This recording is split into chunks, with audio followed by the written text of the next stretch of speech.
Good morning and welcome to Truist Park. Before we get started, I'd like to recognize a few special guests that are in attendance today.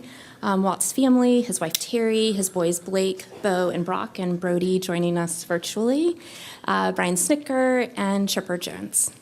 We will start with some opening remarks, followed by questions from the media. And now I'll turn things over to Alex Anthopoulos, President of Baseball Operations and General Manager. Alex? Thank you, everyone, for coming. Thank you to Walt's family, his wife Terry, and his 3 boys that are here. Obviously, this has been a long process for us to get this done. First and foremost, I want to thank our chairman, Terry McGurk, for his support throughout this whole entire process, and the entire baseball operations team. I know it took a little longer than everybody expected or wanted, but this was important for us. It was important for us to get it right. It was a rare opportunity for us to really canvass the entire game, teams, the league, talk to as many people, do as much background work as we could. And ultimately, that search came back to Walt. And I couldn't be more excited. His experience, his character, his work ethic is exactly what we want here. And we expect great things going forward, and we expect to get back to the playoffs going forward. So with that, I want to present him with his jersey and his hat. He's going to switch from 4 to 22, what he wore as a player. And I just want to congratulate Walt on the new manager of the Braves. All right. And we'll do a photo. You hat, and you hold it. We'll take photos first. You hold one side, and the other. Yeah. And then we'll, yeah.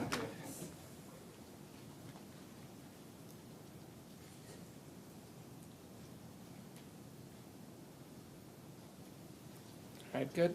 Yeah. Jacket. Thanks, Mitch. Thanks, there you go.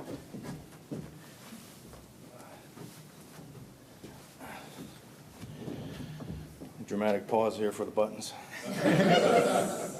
Looks good. It snaps next to it.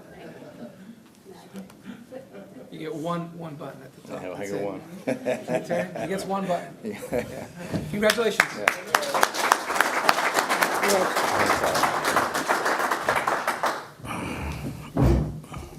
Floor is yours. Yeah. Well, yeah, like Alex said, thanks for being here. You know, it's been an interesting process. You know, I think I'm very excited once Snit stepped away and I became a part of this. It was something I got really excited about. So, you know, my history here, my last 8 years, I think, you know, I'm hoping it'll be a seamless transition here because of the relationships, not only with the players, but the front office. You know, there's the support staff. There's respect and trust that flows up and down the chain of command. And so I think, you know, for that reason, we can hit the ground running. You know, it's you know, the first time I did this, it was I came to realize that, I mean, it sounds weird, but it takes the better part of a year to truly understand your team. I'm talking about, you know, getting to know them on a deep level, what makes them tick, you know, what situations they thrive in, even down to their body language and those types of things that we read into. So that's a process that takes the better part of a year. And I think, you know, the fact that I've been here and a lot of those things are already established, like I said, we can hit the ground running. But that being said, I want to throw out some thank yous also. My family, my 4 boys, they're my 4 best friends. And, you know, my wife, who for 35 years has navigated this baseball life to perfection. So, you know, I'm grateful for the people in my life. Thank you to Terry McGurk. And same name as my wife, Terry. Make that clear there, but and thank you to Alex and everybody else that was involved in this coming to fruition. Look, I understand the impact of this Braves brand. Played here for 3 years. You know, obviously coached for 8 years. I understand the wide-reaching fan base, the history of this brand and how important it is to a lot of people, and how many people have worked really hard to make this brand really one of the envies of the sports world. When you consider, like I said, our far-reaching fan base goes coast to coast. This venue we play in, the history here, the success, the Hall of Famers, and ultimately the people. The standards are really high, the expectations are high, and that's a good thing. It means you're doing something right. But and I want to say thank you to SNIT. I mean, without SNIT, I wouldn't be here. SNIT and Bobby Cox brought me back into a Braves uniform 8 years ago, and I loved these last 8 years working for SNIT. I would have happily done it for another 10 years. If SNIT went another 10 years, I'd have happily done it.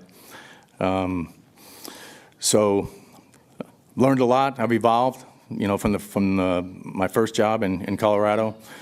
Yeah, I've learned a lot. The game has changed. I'm sure I've changed, and hopefully wiser. But and I think we need to appreciate and respect what's gone on here the last 8 years on SNIT's watch. And we need to maintain some perspective, because I believe that, outside of any team called the Dodgers, every team in baseball is signing up for our last 8 years. Matter of fact, they're tearing a hole in the paper, signing up for it. So I think we need to keep that in mind and honor that, and maintain some perspective, and understand what this man in front of me has done for this organization. And it's going to be his 50th year. So with that, I guess we'll take some questions. Okay. Thank you. There are microphones on either side of the room. Mark Bowman. Walt, can you just tell us, what was your thought process over the last couple of weeks as time progressed? Were you starting to get worried they may go externally? Yeah, look, you never know, right? I mean, you try to read the tea leaves, and, usually that doesn't work out too well. But, yeah, early on, I was very excited to be a part of it and to be considered a candidate. Obviously, as time went on, you start to, things start to creep in your mind. And yeah, there were times where I thought maybe this ship has sailed. But we all know Alex, how thorough he is and how stealthy he is. Likes to work under the cover of darkness. And so, this process was like that at times. But yeah, I couldn't be more excited. Yesterday when I got that call from Alex, tough to explain. There's a lot of responsibility here, like I said, with this brand, this franchise, but I embrace it. Barrett. Walt, you mentioned that you've changed, the game has changed since your time in Colorado. How has your view of advanced analytics changed during that span? Because the game has changed and moved in that direction. Look, I've evolved with the game. I think if you don't, you're a fool. So, my philosophy is, why would anybody, especially in a position of leadership, turn their back on information? And Alex has done a great job, and his team has done a great job of blending the wisdom that comes from being in uniform for a number of years, and the information that's available to us today, and the technology that's available. So I'm very curious when it comes to the information. I want it, and then there's a point where you got to put context to it, and I always say there's an art and a science to everything. The information gathering is the science part of it, and the art is putting context to it in the dugout and making it practical and pragmatic over the course of a 9-inning game. So, yeah, I think you have to evolve. The game has changed, like I said, and yeah, you'd be a fool not to evolve with the game. Allison. 2 questions. Walt, what's one thing that you learned from Brian Snitker during your time working with him? And then for Alex, what stood out about Walt Weiss and during this process? That's an easy one for me, and I think the top of the list, there's several things, but patience.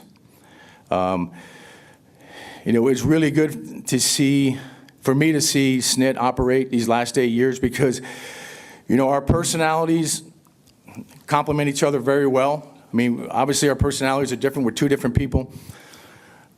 But, my personality is always, to hurry up and get in there and fix things. And watching SNIT have a feel for the timing of when to interject was very valuable for me. And to watch him absorb losses like he did. I mean, I'd come in his office, because I always go in the office, because I never wanted the manager, I never wanted SNIT to have to feel a loss by himself. And I've been there, and nobody feels a loss more than a manager. So as a bench coach, I didn't want to forget that. So always checked in with SNIT after the game, and, usually it was him giving me the therapy. So his patience and his feel for the room and for situations, his timing, impeccable. Yeah, from my standpoint, obviously I've worked with Walt for 8 years, but I've worked with him in the role of being the bench coach and never had a conversation with him. As we all know, the manager and the bench coach, the roles are totally different. I mean, being able to talk to him for the first time about being the manager of this team, it's not, sure, you can use your past experiences and your experiences here with the Braves, but it's not the same conversation. And so as much as I knew Walt, I knew everybody on our staff. That doesn't mean everyone was a candidate. So the manager role is very different. It's unique. It's incredibly challenging. And some people aren't suited for it, in my opinion. Getting a chance, even though I knew the person and the man, he had that doesn't mean that he would have necessarily been the best person for the job. And, so having finally had a conversation about the manager and what that entails, because we never had those discussions in 8 years here. That wasn't the role. Those are conversations that I have with SNIT. And then obviously going through the process and doing our work and so on. But, at the end of the day, this was about the best person. Internal, external, didn't matter. This is the third time I've done this. 2 other times I've gone external. And I never had a thought process of it needs to be internal. It's the best person, period.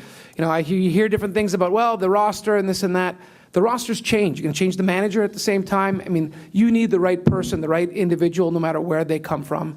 And he stood out as the right man for the job. Dave?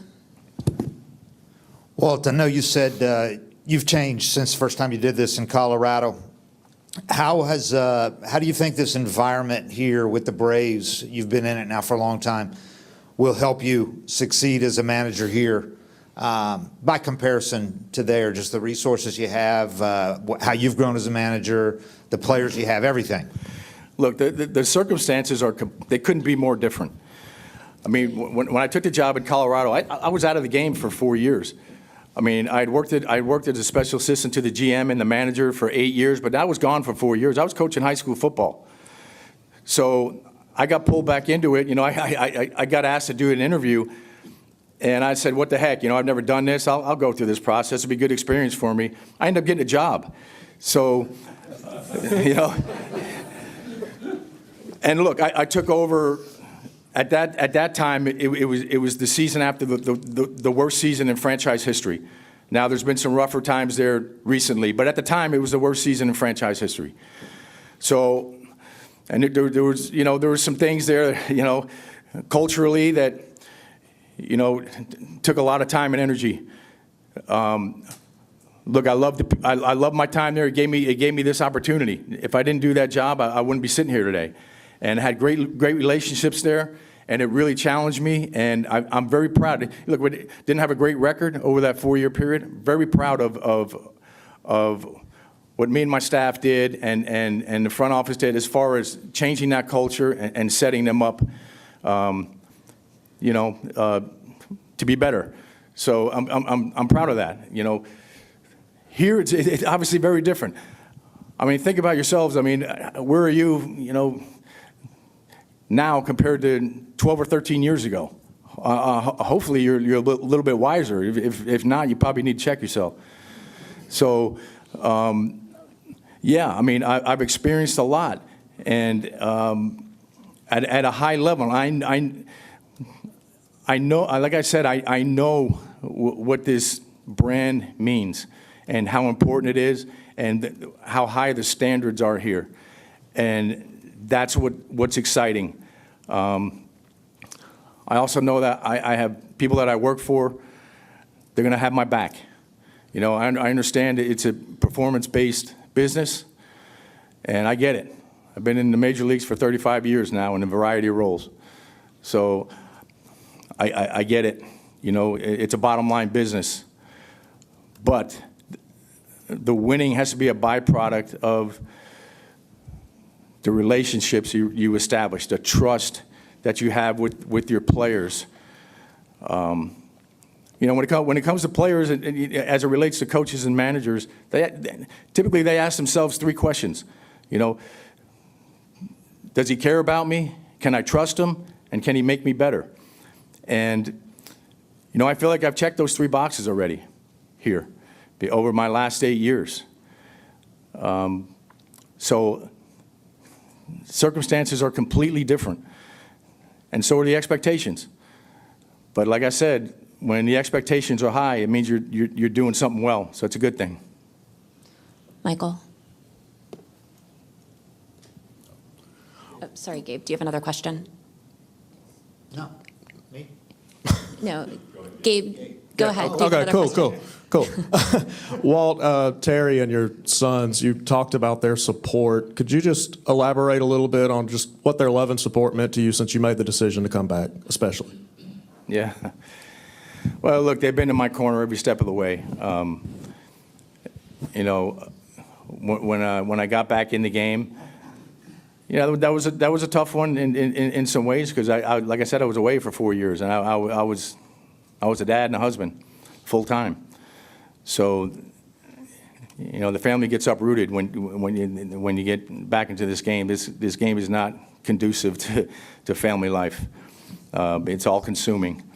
So, like I said, they've been with me every step of the way. I told you my 4 boys are my 4 best friends, along with my wife. And I mean, my wife, she has superpowers in a lot of ways. When it comes to raising a family, she's special. Michael? This question's for Alex. What do you believe are the most important qualities for a manager, and why do you think that Walt meets that criteria? You know, there's so many that you need, but Walt hit on a lot of them. But you know, being able to, you're dealing with so many things when you think about it. The manager, and especially the job's evolved. Even Stitt and I have talked about this. The job has evolved over time. The game has evolved. The staffs have evolved. And you think of the responsibilities you have day in and day out. You're dealing with 26 players, 26 alpha dogs. You're dealing with an expanded front office from what it was 20 years ago. You're dealing with an expanded media contingent, both from a social standpoint and a day-to-day beat writers and so on.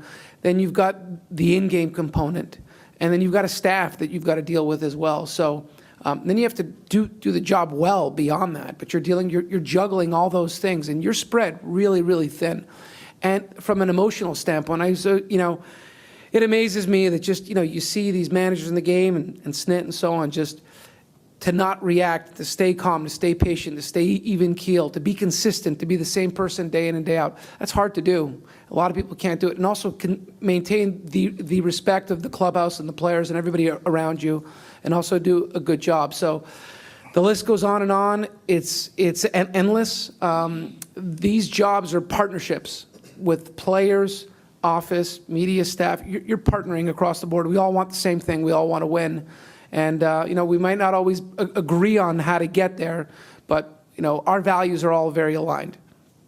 Grant? Walt, I know you spoke glowingly about your time working on Brian Snitker's staff. You also, during your playing days, were able to play for some Hall of Fame managers, Bobby Cox, as well as Tony La Russa. I'm curious about those experiences from your playing days and now getting this opportunity to manage, how you incorporate that in the style in which you like to bring to your team. Yeah. Oh, look, I mean, we're all a product of our experiences and the people we've been around. I was very fortunate to be around some great managers And I take a little bit from all of them. I'm going to take things I've learned from Snit the last 8 years, as well as what I've learned from Tony La Russa, Bobby Cox, Renee Latchman, Don Baylor, Clint Hurdle. Those are all the managers I either played for or worked with. And look, I mean, that wisdom is shared, right? And that's how we get better, by being around wise people. So I'll take things from all those men, but in the end, it's going to look very different, because it's going to be my personality, my leadership style, my personal touch. So the delivery will be very different from any of the guys I've been around. But yeah, I've been fortunate.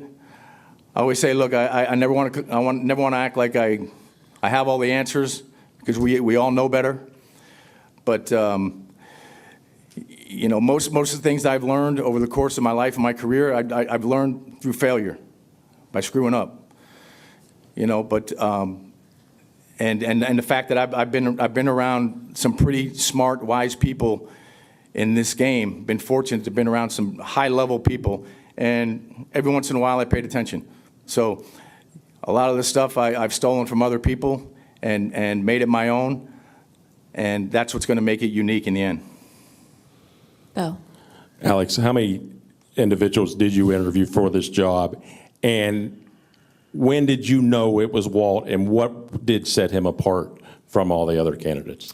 Yeah, so we did a ton of work. I mean, we spent, I don't even remember, I feel like it's been a month, or it feels like dog years a little bit, right? So it's been exhaustive. And I mean, the amount of work and candidates and people we spoke to, it was just a lot without getting into specifics. You know, I would say that over the weekend is when, you know, he started to, I had some conversations. I remember there was one I had Saturday morning, you know, I thought about Walt Saturday a little bit, and then I had some conversations Saturday that really impacted me, and then you're still chewing on it and going through stuff, and really ultimately had a few more that I needed to have on Monday, just to make sure that I checked all those boxes. And look, I knew Walt, but I only knew him to a certain level, right? I'm not down there working with him day in and day out, and it wasn't in the role of manager. So people can interview and say all the right things and do all the right things, but like I mentioned when I did my first Zoom with you guys, the background work is pretty important. As much as I felt like I knew the person, still needed to do a lot of work, and maybe have a couple conversations on Monday just to make sure some people that were around him a little bit more than anybody else, that I had significant faith and trust in what they had to say. I told them I was leaning in that direction, but I wanted to make sure that, you know, there wasn't anything I missed, and they both stamped it in a lot of ways, and ultimately talked to Terry as well, that this was my choice and this is where I wanted to go, and walked him through the process and the thought process and why, and how I check boxes and so on, and we obviously decided to go ahead. But it's a big decision, like Walt talked about. This is a big role. This is a big responsibility with where this club is, the expectation. Look, it was no fun not making the playoffs this year, and we can go through the reasons why. But you know, that's just a standard that we've set here, and that's a credit to Snit, to Bobby Cox, to John Sherholtz, that have set the standard here. You know, you hear guys like Nick Saban. The standard is the standard, and it is. And you know, we expect to be in the playoffs year in and year out. So, you know, this is a real responsibility, and we owed it to make sure that we left no stone unturned and were as thorough as we could be, even if it was someone that was already internal. Bailey. I have two questions. First one is for Alex. Going off of that a little bit, how much of an influence did individuals in the building like Snit and Chipper and people who know Walt influence your decision? Because you just mentioned, you know, you didn't really know him on a manager capacity, more of a bench coach. Yeah, I mean, look, I value their opinion immensely. Both guys are not the same person. Their careers are different, but their knowledge, their wisdom, they've won a lot, and they've got a lot more experience in the game than I do. So it carries weight, of course. And you know, I remember somebody I worked with a long time ago told me, you know, it's fine to cast votes, but not all votes count the same. And you know, what I would tell you is when we're going through the process and talking to people, look, certain individual, I'm going to weigh their input more. I'm going to have my own as well. But there's no doubt when we're doing our work, we canvass as many people as we can. And look, I'll talk to those guys about all kinds of things, roster, this, that, whatever. They make me better, you know, and I'm glad that they're both in the organization. The next question's for whoever wants to take a bite out of it. What have the discussions been at this point about the staff, and will Cranny and Eddie be retained on the staff? Yeah, so we, you know, this was pretty quick, and that's a conversation that we're going to continue to have. So we don't have anything to announce today, but that's part of the interview process. Everybody you talk to, you ask them, what would you do with a staff and a coaching staff? And everybody we talk to, and I asked Walt those questions when I first interviewed him as well. And this came together, you know, once the World Series was over, I knew at some point you have to make a decision, right? We needed to get going, and that's where really was Saturday. Saturday, this whole thing really started to move for me because I knew that that's Game 7, and this is starting to move. So I had a phone call I made Saturday, like I said, late morning, and then I just gave it a little bit more time and then followed up on Monday. But the staff, you know, Walt certainly has some thoughts. I do as well. Those are things that are priority that we're going to work through the next little bit. So we don't have anything today, but that's definitely a front burner priority for us. Ken? Walt, you mentioned embracing analytics and wanting that information. Can you give me an example, hypothetically, of maybe, and it's obviously a very broad field, what is something that you value in it that you can see applying in a game? That is a broad question. Hey, broad. Yeah. Look, I mean, we can go on and on, right, about this. But like I said, it's you get the information, and then it's up to us to put context to it. And the scoreboard always has a say, so that's a factor. But we have a great team that works with Alex and works with us. And those relationships are rock solid and deep rooted. And so there's a lot of trust there. So I value the information that I get from our team upstairs. And yeah, I mean, it's tough to go into specifics of this because there's so many ways we can go when you talk about the analytics and the information. But you know, very open and always very curious to get better in that realm. Allison? Alex, when did the interview process really start for just all of them? And can you kind of ballpark how many people you interviewed? It's not like during this process? Yeah, so, you know, I think I did my Zoom call with you guys on the Saturday, I think, and we didn't have a list yet. And I don't even know what the date was, early October, I assume. So, but I would say maybe a week after that, you know, just thinking through, obviously you get through the week and start coming up with names, candidates. And look, a job like this is open. You're getting inundated, right, with so many people, names, direct contacts. It's overwhelming in a lot of ways. But, you know, to do due process, you need to do the work on all of them. So a ton of time was spent making sure we vetted all the names, going through it and so on. Yeah, I mean, you know, respect to everybody, I wouldn't get into any specifics, but look, I would have loved to have gotten this done sooner, you know, but the one thing I knew, I even, you know, looked back at where some of the dates when other managers were hired. I saw Pat Murphy was hired November 16th, Stephen Vogt was hired November 3rd. So it felt longer because we didn't make the postseason, you know, and we had more time. And I knew that I'd been through this twice before.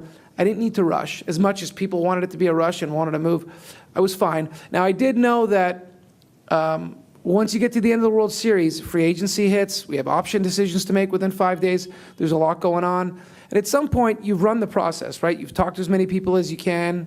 You've gone through it. You got to make a decision. So I know those thoughts about, oh, we're waiting for candidates on certain teams and so on.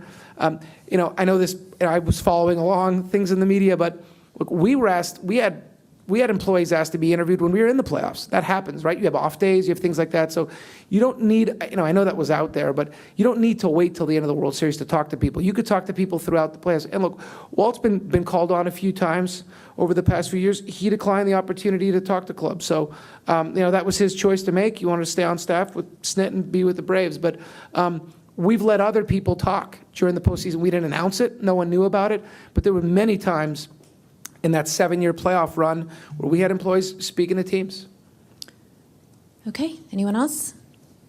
All right, thank you all very much. If everybody will stay seated so we can move the first couple rows out, and Alex and Walt, I'd appreciate it. Thank you. Thank you. All right.